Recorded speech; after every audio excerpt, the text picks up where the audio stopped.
बिस्मिल्लाहिर्रहमानिर्रहीम अस्सलाम वालेकुम। I hope everyone is welcome to my YouTube channel.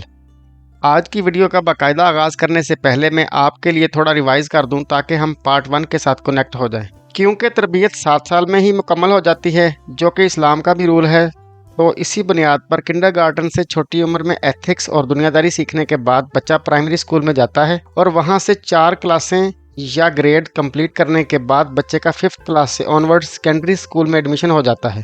Secondary school में 10 साल की उम्र से स्टार्ट लेता है स्टूडेंट और 18 या 19 साल की उम्र में 13 क्लासें या ग्रेड्स पास करने के बाद निकलता है।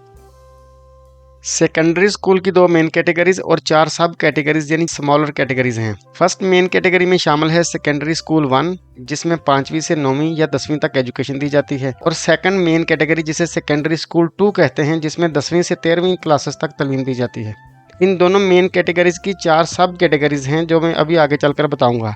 उनमें एडमिशन बच्चे के मार्क्स या बच्चे की प्राइमरी स्कूलिंग की परफॉर्मेंस की बुनियाद पर होता है, जिसको प्राइमरी स्कूल का टीचिंग स्टाफ डिसाइड करता है। आइए अब हम इन 4 सब कैटेगरीज पर अलग अलग बात करते हैं। पहली सब कैटेगरी है सेकेंडरी जनरल स्कूल, जिसे जर्मन में कहते हैं हाउप्टशुले, जिसमें बच्चा 5वीं क्लास से 9वीं या 10वीं ग्रेड तक तालीम लेता है। दूसरी सब कैटेगरी है मोर प्रैक्टिकल सेकेंडरी स्कूल या रियालशुले, जिसमें बच्चा 5वीं से 10वीं तक तालीम लेता है। ये दोनों दरअसल सेकेंडरी स्कूल 1 कहलाते हैं। इन स्कूलों में नॉन एकेडमिक यानी प्रैक्टिकल बेस्ड तालीम दी जाती है। इसके बाद आगे आ जाए तीसरी सब कैटेगरी मोर एकेडमिक सेकेंडरी स्कूल या जिम्नाजियम, जिसमें 5वीं क्लास से 12वीं या 13वीं तक पढ़ाई होती है। फिर आ जाए जी चौथी सब कैटेगरी, जिसको कहते हैं कम्प्रीहेंसिव स्कूल या गेज़ाम्टशुले, जिसमें 5वीं से 12वीं या 13वीं तक तालीम दी जाती है।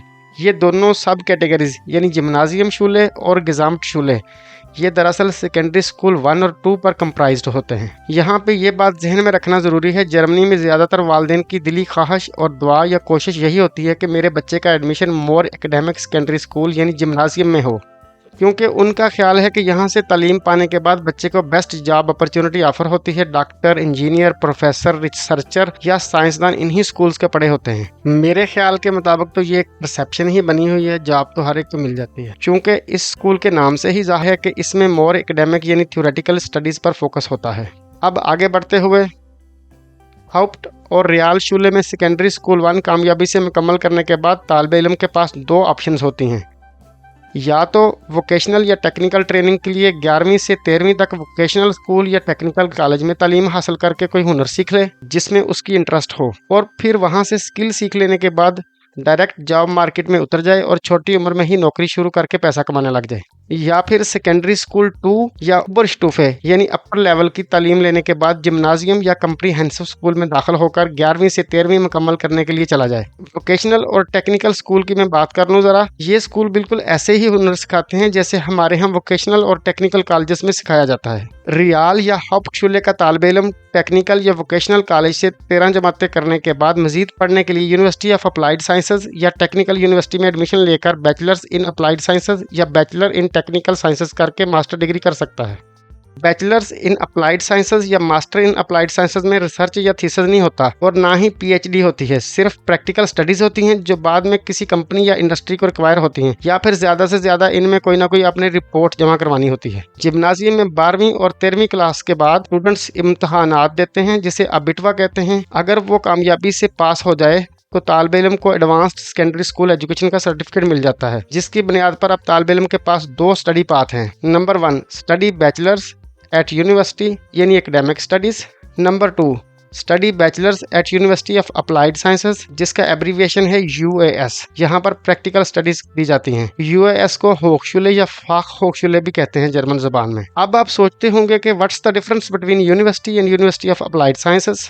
नहीं पता ना, चलें कोई बात नहीं, मैं बता देता हूँ। यूनिवर्सिटी में कोर्सेज ज़्यादा थ्योरेटिकल बेस्ड होते हैं, जबकि यूनिवर्सिटी ऑफ अप्लाइड साइंसेज में प्रैक्टिकल ओरिएंटेड होते हैं। यूनिवर्सिटी में फोकस रिसर्च वर्क और नॉलेज के ट्रांसफर पर होता है, यानी कि प्रोफेसर लग जाना या फिर डॉक्टरेट की डिग्री हासिल करके दोबारा स्टूडेंट्स को पढ़ाने लग जाना या रिसर्चर और साइंसदान बन जाना। जबकि अप्लाइड साइंसेज यूनिवर्सिटी का ज़्यादा फोकस होता है हासिल करदा तालीम को मुतल्लिका फील्ड में अप्लाई करने पर, इसी वजह से इसे अप्लाइड साइंसेज कहते हैं। मसलन नर्सिंग में बीएससी करके मेडिकल फील्ड बिलखसूस हस्पताल में नर्सिंग की खिदमात सर अंजाम देना वगैरह। यूनिवर्सिटी में तालीम पाने वाले तालिबे इल्मों के एकेडमिक कैरियर को आमतौर पर ड्यूरिंग स्टडीज किसी इंडस्ट्री में तजर्बा के तौर पर इंटरप्ट नहीं किया जाता है, बल्कि अगर इंटर्नशिप भी मिली तो उनको रिसर्च ओरिएंटेड मिलेगी, मसलन किसी खास प्रोडक्ट की क्वालिटी पैरामीटर्स को टेस्ट करके थीसिस लिखना वगैरह, और बाद में रिसर्च पेपर्स की फॉर्म में पब्लिकेशन कर देना। जबकि यूएएस में लेक्चर्स ज्यादा प्रैक्टिकल होते हैं और साथ साथ मोस्ट प्रोबेबली किसी इंडस्ट्री में आप तजर्बा भी हासिल करते रहते हो, जैसा कि डुअल बैचलर्स प्रोग्राम में होता है।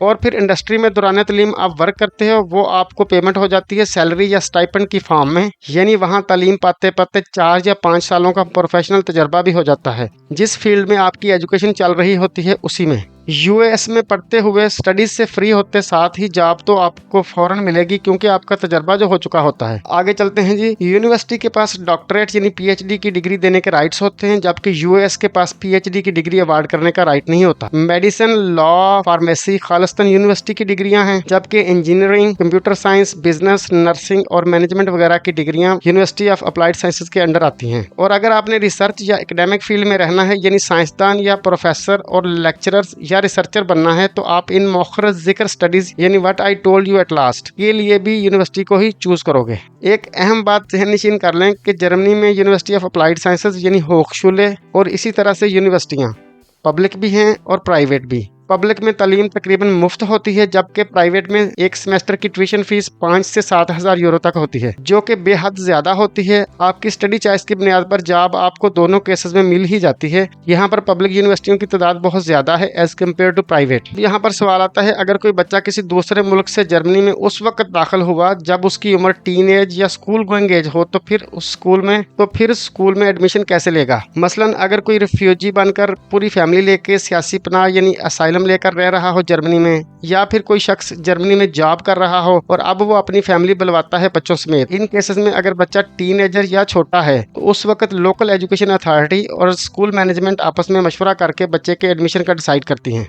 एज अ जनरल रूल, जो बच्चे दूसरे ममालिक से जर्मनी में बिल्कुल न्यू आए होते हैं वो स्कूलों में रेगुलर लेसन्स अटेंड करने के काबिल नहीं होते, इसीलिए उन्हें स्पेशल ट्रायल लेसन्स ऑफर किए जाते हैं उनकी जर्मन ज़बान की कमी की वजह से। और उन स्पेशल लेसन्स का मकसद सिर्फ उन बच्चों को रेगुलर स्कूल क्लासेस लेने के काबिल करके जल्द अज जल्द इंटीग्रेट करवाना होता है। अब अगर कोई बच्चा पाकिस्तान या किसी दूसरे थर्ड मुल्क से इंटरमीडिएट करके जर्मनी आकर पढ़ना चाहे तो उसका क्या प्रोसेस होगा? जर्मनी की यूनिवर्सिटी में बैचलर्स में एडमिशन के लिए आपको यूनिवर्सिटी एंट्रेंस क्वालिफिकेशन चाहिए होती है, जिसे जर्मन ज़बान में कहते हैं होchschulzugang, जो इस तरह से फुलफिल होती है। जर्मन बॉर्न बच्चा, जैसा कि मैंने पहले बताया, वो तो अबिटवा करने के बाद बैचलर्स में एडमिशन के अहल हो जाता है, जबकि दूसरे मुल्क से आने वाले बच्चे के लिए 2 पाथ हैं। बैचलर में एडमिशन के लिए नंबर 1 ये कि अगर तो तालिब इल्म ने पाकिस्तान में रहते हुए हायर सेकेंडरी सर्टिफिकेट जिसका एब्रीवेशन है HSC यानी FA, FSC, ICS या A लेवल किया है, तो अब इंटरमीडिएट या A लेवल करने के बाद पाकिस्तान की यूनिवर्सिटी से अपने इंटरमीडिएट की रिलेटेड स्टडी में बैचलर स्टार्ट कर लिया है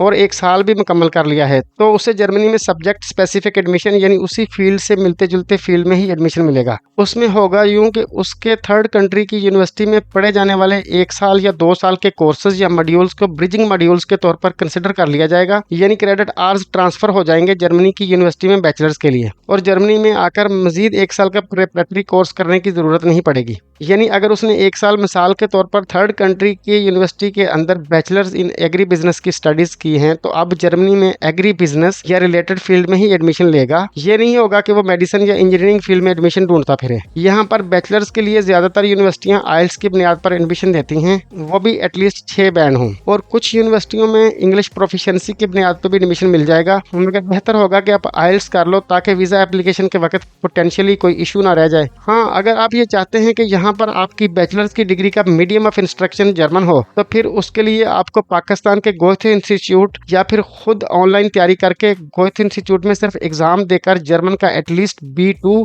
या C1 लेवल करके एडमिशन के लिए अप्लाई करना होगा। जर्मनी की majority of the bachelor degrees में मीडियम ऑफ इंस्ट्रक्शन जर्मन ज़बान ही है, और इसमें आपको वैरायटी ऑफ बैचलर डिग्रीज मिल जाती हैं, चॉइस भी अच्छी हो जाती है। इसी बुनियाद पर मैं तो ये कहूँगा कि आपके लिए भी ये बहुत बेहतर होगा अगर आप इंटरमीडिएट के साथ साथ या फिर इंटरमीडिएट करने के बाद आगे पाकिस्तान की किसी यूनिवर्सिटी में अपनी मर्जी के एलिजिबल फील्ड में बैचलर्स में एडमिशन लेकर जर्मन भी साथ साथ B1 तक कर लें, और साल के बाद यहाँ की यूनिवर्सिटी में डायरेक्ट बैचलर्स उसी फील्ड में शुरू करने के लिए एप्लीकेशन लॉन्च कर दें, और पाकिस्तान में भी स्टडीज़ जारी रखें जब तक कि जर्मनी में बैचलर स्टडीज़ का वीज़ा ना मिल जाए।